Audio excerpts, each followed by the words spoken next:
Just to let you guys know what we have for you today, it's our job to try to counteract the narrative of the mainstream media, which we know is non-factual. We do have some truth that will come to light today.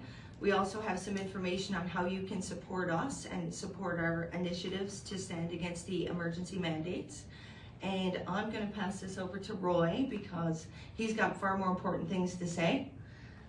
I think, Dana, you're always more important, at least more fun things to say, that's for sure.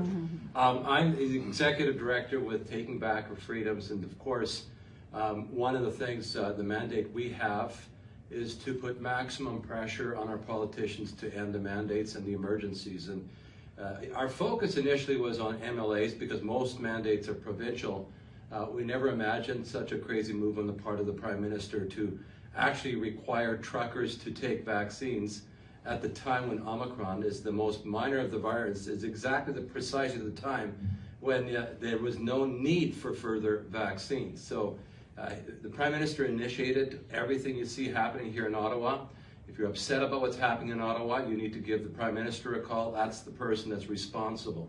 But of course, his move, again, he decided that first of all, he's going to insult all of those who are disagreeing with him. His version of an emergency is when he dislikes people, disagrees with him, he considers those people enemies of the state. That's the thinking of a tyrant. That's not a democracy. In a working democracy, you always welcome differences of opinion on even important matters, like whether you should mandate a vaccine or not. People have a right to that difference of opinion. The real emergency is we have a Prime Minister who thinks and is operating like a tyrant, and that's the real emergency we have. But nevertheless, the legislation introduced by the Prime Minister is a very serious threat to our democracy.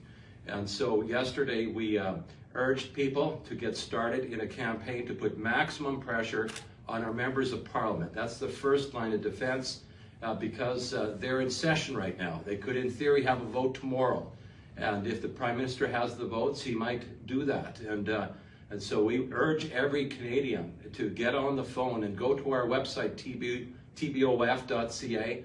You'll have information there that will give you everything you need to know what to do. Bottom line is we need to phone our members of Parliament and urge them to not support the mandate, or pardon me, the Emergency Measures Act, and to oppose the extension. He has up to 7 parliamentary days to do that. But again, it says up to 7 parliamentary days. A lot of people think, oh, it'll be 7 days from now. No, it could be tomorrow. So that's the first step we've taken. And in addition now, we're now urging a second step, and that is that everyone also call your senators, because that's where, again, a vote has to also take place with the Senate. They're not currently in session. So in theory, the earliest that could happen is next Monday or Tuesday. But we want to encourage people, if you've called your member of Parliament, to now also call your senators in your province. So for example, in Alberta, we have 3 senators from the province of Alberta. Every Albertan should be calling those 3, calling both their office here in Ottawa as well as their home office, and as well as emailing them. And we need to have overwhelming voices speaking to our senators, rational voices, sensible voices, but overwhelming voices speaking to our parliamentarians, both the members of Parliament and the Senate. And so then the third thing that we're going to urge everyone to do, if you're part of an organization, as we have an organization called Taking Back Our Freedoms, there are dozens of organizations, maybe even hundreds of organizations in Canada that vigorously oppose what the Prime Minister is doing. Even the Civil Liberties Union, a left-leaning organization, is opposing these measures. And all of these organizations need to write briefs to all parliamentarians and to the senators so that we hear from organizations. And I have as an example a brief, we're not going to read it here, but I passed it out to the media people that are here in the room. We're going to be posting that on our website as an example of a letter written by our lawyer, Jeff Rath from Calgary.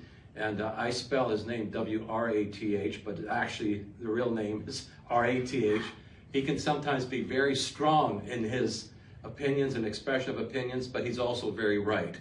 And so we have a powerful letter that we're going to be sending in to all parliamentarians on behalf of our organization.